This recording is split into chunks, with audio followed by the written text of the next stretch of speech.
Olá, amigos do canal Produte. Estamos aqui para a segunda parte, o segundo vídeo da entrevista com o Roberto Barcelos. Se você não assistiu a primeira, então entra aqui em cima, aqui, ó, nesse card e assiste a primeira entrevista.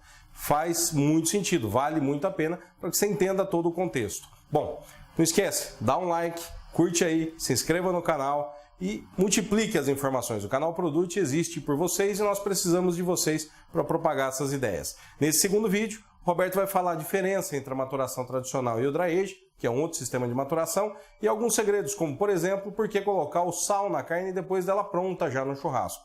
Não quer perder? Assiste aí que é logo depois da vinheta. Um grande abraço!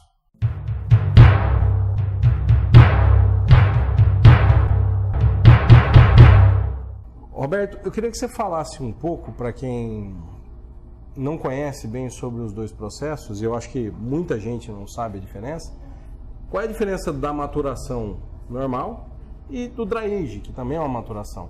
Porque o dry age hoje está em evidência, é uma carne que tem uma explosão de sabor incrível, mas as pessoas precisam entender as diferenças e também porque que o dry age tem um valor acima, né, da maturação normal. Sim. São dois processos de maturação. Um processo úmido e um processo seco. O que a gente está mais acostumado no Brasil é a maturação úmida. Nada mais é do que a carne embalada a vácuo. Ela fica conservada numa temperatura de resfriamento entre 2 e 4 graus. E isso faz com que algumas enzimas da carne trabalhem a chamada proteólise, que é a quebra das fibras musculares. E isso propicia um amaciamento de 20% a 40%. Perfeito. A gente tem trabalhos científicos de uma carne avaliada em laboratório no dia 1 e essa mesma carne avaliada no dia 10 com ganhos de 40% na maciez. Esse é um equipamento que simula a força da nossa mandíbula e mede a carne em quilos por centímetro quadrado. Então realmente dá resultado. Muito resultado. Antes de você terminar, e por que pessoas reclamam muitas vezes do cheiro e da cor? O que ele tem que fazer quando tira da embalagem? Algumas pessoas, principalmente em alguns estados, têm um preconceito em relação à carne embalada a vácuo. Eu falo que o problema não é o processo, o problema é a má armazenagem. Essa carne, ela teria uma temperatura ideal de 2 a 4 graus. Se você olha na embalagem um excesso de líquido, isso é um exudato. A carne, ela perdeu temperatura, pode ser no transporte ou pode ser no ponto de venda, e essa carne, ela solta esse líquido. Esse líquido é proteína líquido, é água, tudo ali. Isso começa a formar microbolhas e essa carne começa a fermentar. Então, as pessoas não gostam de carne maturada, na verdade elas não gostam de carne que sofreu durante a maturação. E realmente isso aconteceu e acontece muito se o estabelecimento que você compra a carne não tem o devido cuidado com o processo. Uma carne embalada a vácuo, dentro da condição de temperatura, ela só melhora. Sem dúvida. Obviamente, ela tem uma coloração pela ausência de oxigênio. E esse líquido realmente, ao abrir a embalagem, ela vai te dar um cheiro e uma coloração incompatíveis com um bom produto, vamos dizer assim. Só que 5 minutos depois da carne descansando, ela volta na coloração normal e o odor é normal. E ela perde totalmente esse odor desse líquido do vácuo. Então aí a dica, gente.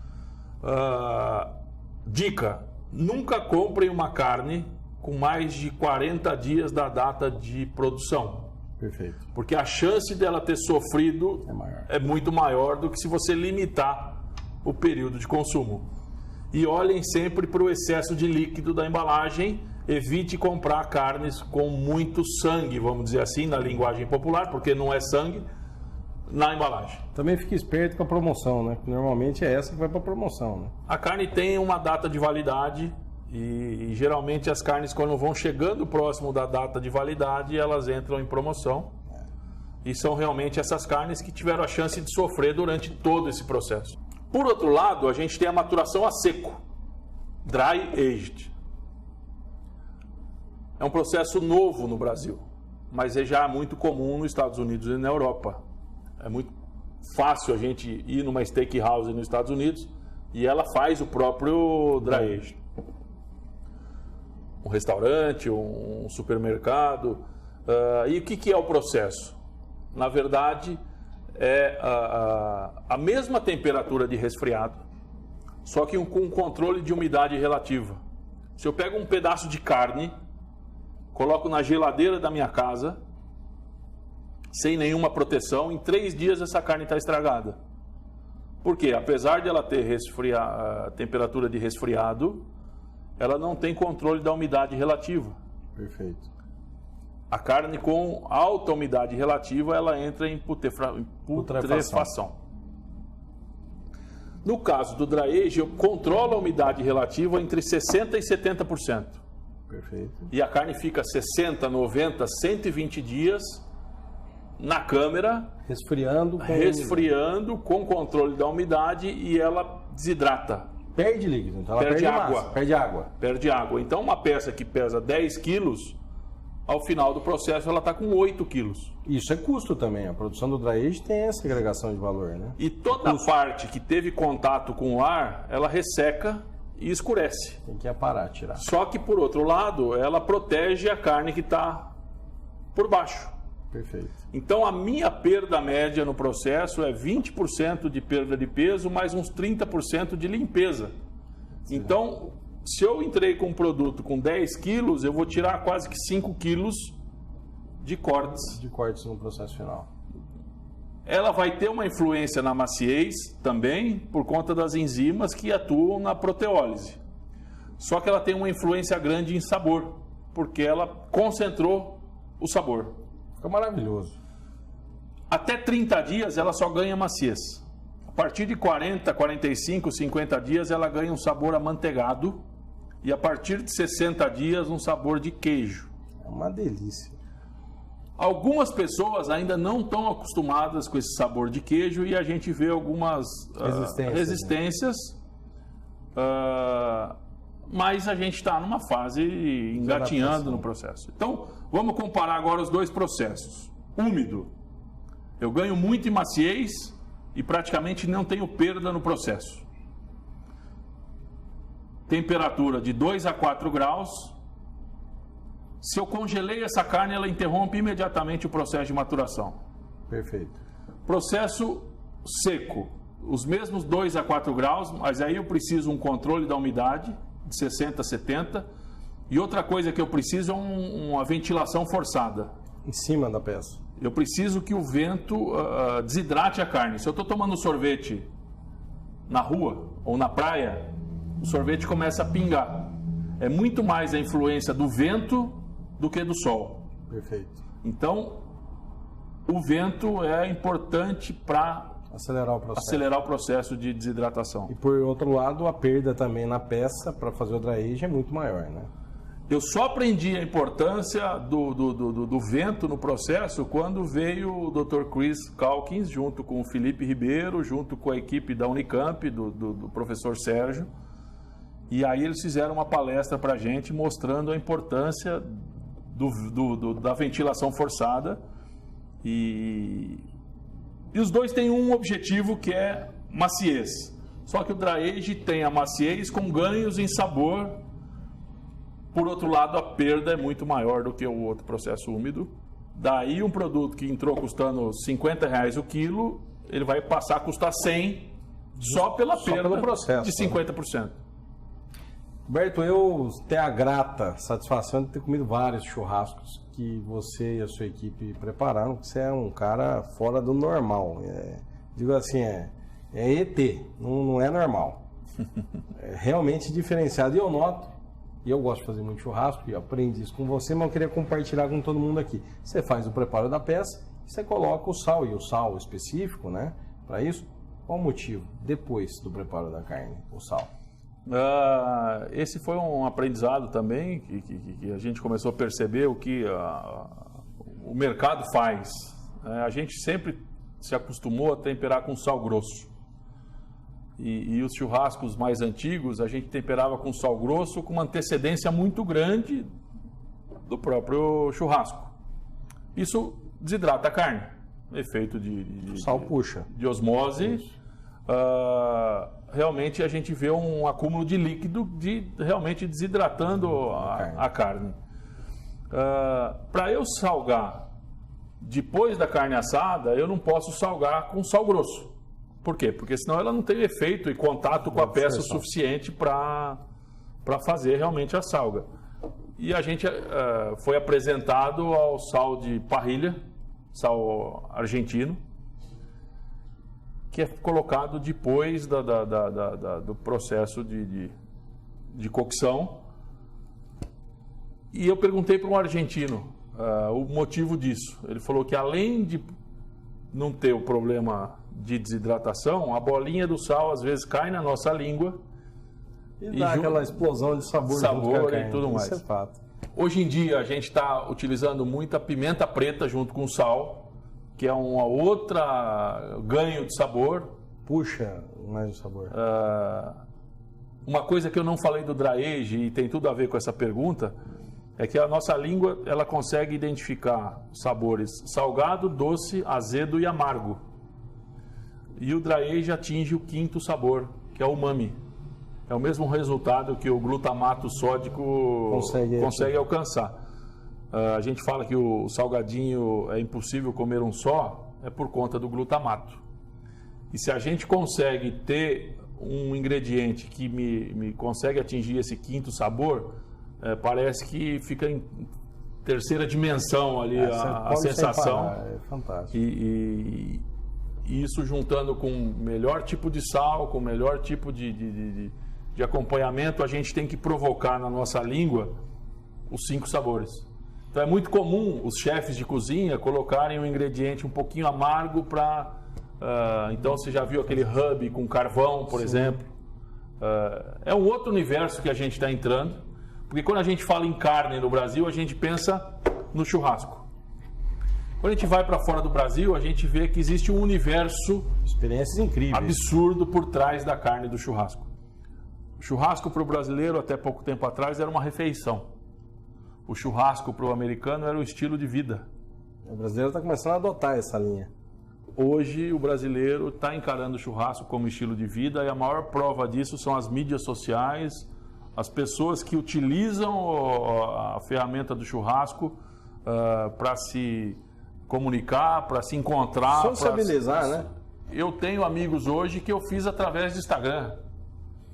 Até para finalizar uma linha cronológica profissional. Então eu trabalhei durante muitos anos em fazenda, depois eu trabalhei durante 5 anos na indústria, eu fui para o varejo, hoje eu tenho loja aqui em Botucatu, tenho loja em São Paulo, só que eu precisava entender como que funcionava a cabeça do meu cliente. Isso em marketing se chama Design Thinking. E a gente fez esse Design Thinking até em função de um projeto que eu trabalhei numa loja muito bacana, a Feed. Sim, São Paulo, fantástico lugar. Pedro né? Merola. Um abraço pro Pedro.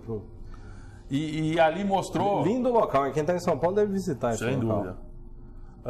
Ali mostrou claramente que como funciona a cabeça do consumidor. E eu só fui entender como funciona a cabeça do churrasqueiro quando eu me tornei o churrasqueiro.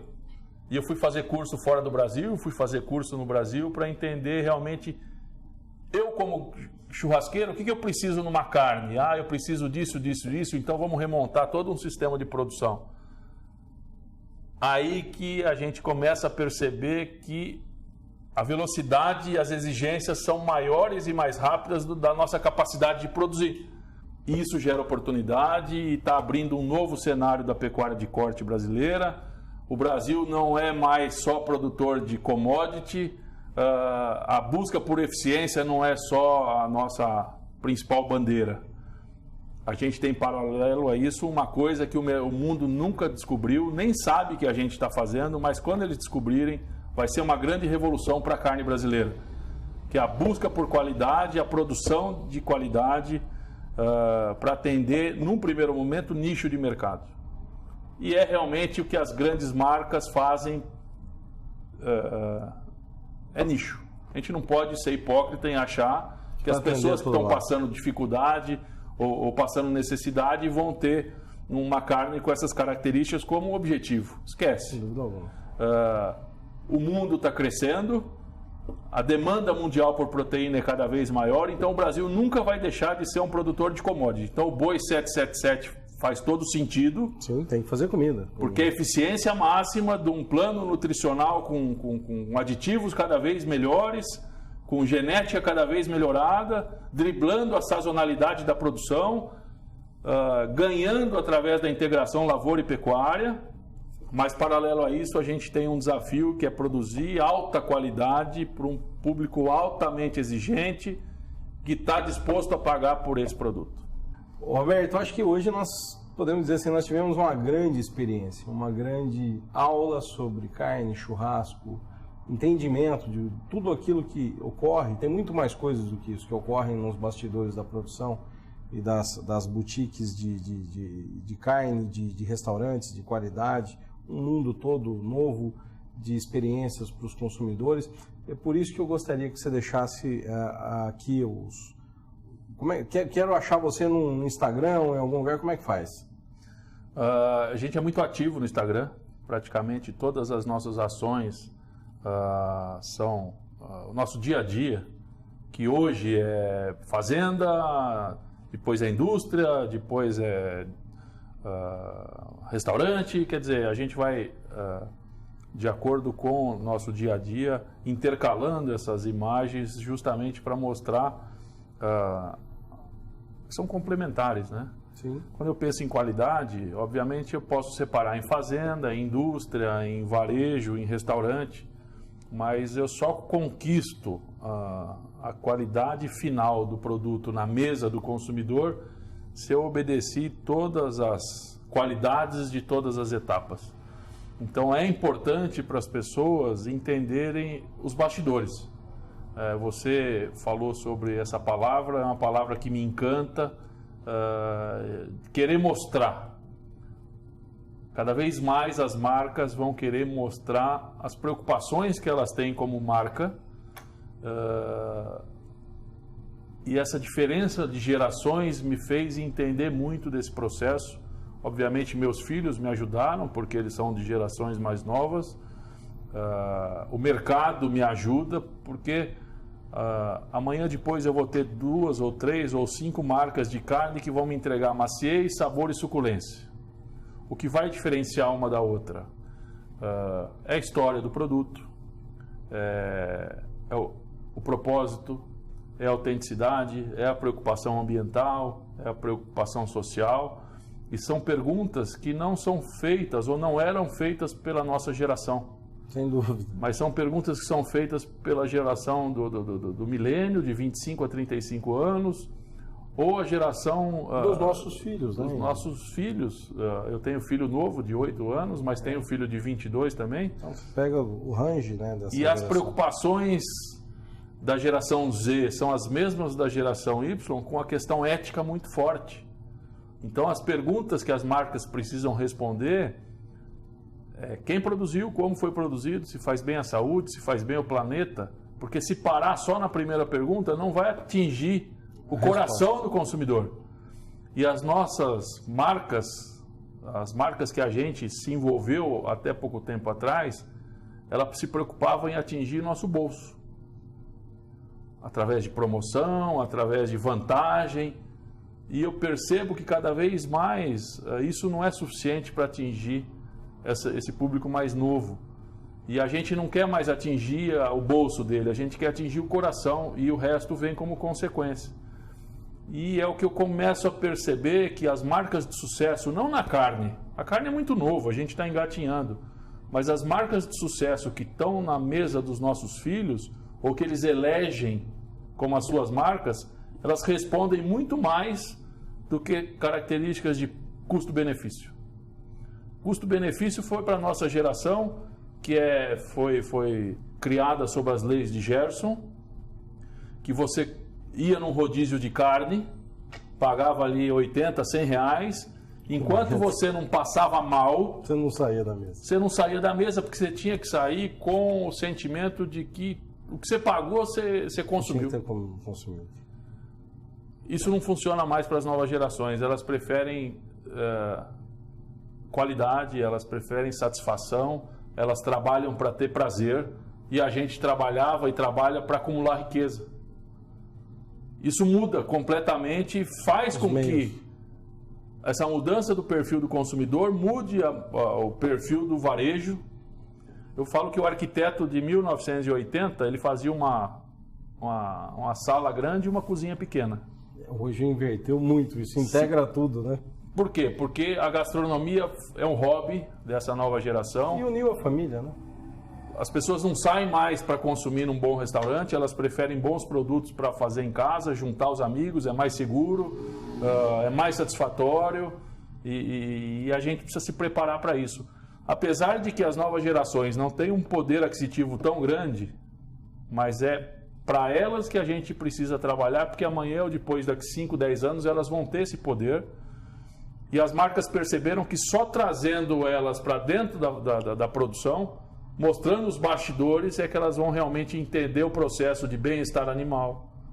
De produção como um todo. De tudo, de todos os detalhes da produção. E para o pecuarista, qual é o recado? Porque os contatos aqui vão estar aqui na barra para você acessar o Roberto Barcelos e toda a equipe, todos os parceiros dele aqui, tá? Deve estar aparecendo aqui agora, então vocês já têm como acessá-lo. Qual o recado que você dá também para o pecuarista que vai produzir daqui para frente? Você já falou para o pecuarista que vai produzir quantidade, que ele precisa, a história toda do Boi 777. Mas e para o cara que quer fornecer carne para um projeto como o seu projeto e dos seus parceiros? Antes disso, é muito claro na minha cabeça e eu tento passar isso em toda reunião e palestra que eu faço. O produtor investe em tecnologia na busca por eficiência, consequentemente produzir mais quilos por área num preço mais barato. Ou esse produtor vai buscar produzir qualidade para agregar valor e trazer a rentabilidade através da agregação de valor. São dois caminhos antagônicos, mas obrigatoriamente os dois passam por investimento em tecnologia. Sem dúvida alguma. Investimento em genética, investimento em nutrição, investimento em sanidade, em sistema de produção. Se ele usa a tecnologia a favor da eficiência ou usa a tecnologia a favor da qualidade, é uma coisa muito de aptidão. Tem algumas regiões no Brasil que não têm aptidão para produzir qualidade. Principalmente terras mais baratas. A qualidade passou a ser uma alternativa para lugares de terra mais cara, que só a eficiência não é suficiente. Por exemplo, São Paulo aqui, né? São Paulo. Então, qual a rentabilidade de um projeto hoje de carne de qualidade? Pode ser muito parecida com a rentabilidade de um projeto eficiente. E eu diria que a chance de ser muito parecida é muito grande. Mas a produção de carne de qualidade, quem está entrando nesse segmento, ela não está olhando para o presente, ela está olhando para o futuro, aonde amanhã ou depois os níveis de preço vão ser muito grandes, o que justifica o caminho da qualidade. O que atrapalha um pouco o mercado da qualidade é que a diferença de um produto bom de um produto ruim é muito pequena. Em outros países do mundo, a diferença é grande. Por exemplo, uma arroba de vaca na Argentina é praticamente metade do preço da arroba do boi. Então não é interessante eu produzir vaca. É um descarte realmente. E não é uma alternativa de produção ou de especulação. É um outro mercado, né?